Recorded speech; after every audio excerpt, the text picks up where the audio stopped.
रत्नागिरी जिल्ह्यातील भक्ती मयेकर खून प्रकरणाने संपूर्ण महाराष्ट्रात खळबळ उडवून दिली आहे।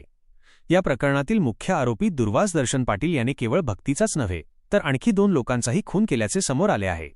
रत्नागिरी शहरातील मिरजोळे येथील रहिवासी असलेली 26 वर्षीय युवती भक्ती मयेकर गेल्या काही दिवसांपासून बेपत्ता होती।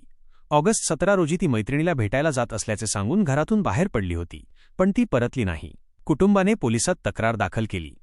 पोलिसांनी तपास सुरू केला आणि भक्तीच्या मोबाईल लोकेशनच्या आधारे तिचा प्रियकर दुर्वास पाटील याला ताब्यात घेतले। सुरुवातीला तो उडवाउडवीची उत्तरे देत होता, पण पोलिसी खाक्या दाखवल्यानंतर त्याने भक्तीचा खून केल्याची कबुली दिली। दुर्वास पाटील आणि भक्ती मयेकर यांची फेसबुकवर ओळख झाली होती आणि नंतर त्यांच्यात प्रेमसंबंध निर्माण झाले। भक्ती दुर्वासपासून गरोदर होती आणि ती त्याच्याशी लग्नासाठी तगादा लावत होती। दरम्यान दुर्वासने दुसऱ्या मुलीशी लग्न ठरवले होते, त्यामुळे लग्नात अडथळा येऊ नये म्हणून त्याने भक्तीचा काटा काढण्याचा कट रचला।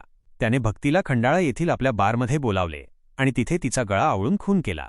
त्यानंतर त्याने आपल्या साथीदारांच्या मदतीने भक्तीचा मृतदेह आंब्याच्या घाटातील दरीत फेकून दिला।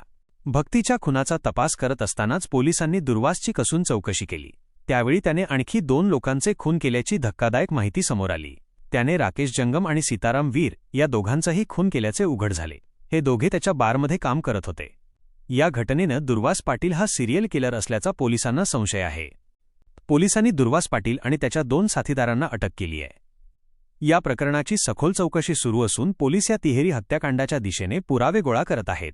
या प्रकरणाने रत्नागिरीत मोठी खळबळ माजली असून आरोपीला कठोर शिक्षा देण्याची मागणी होत आहे।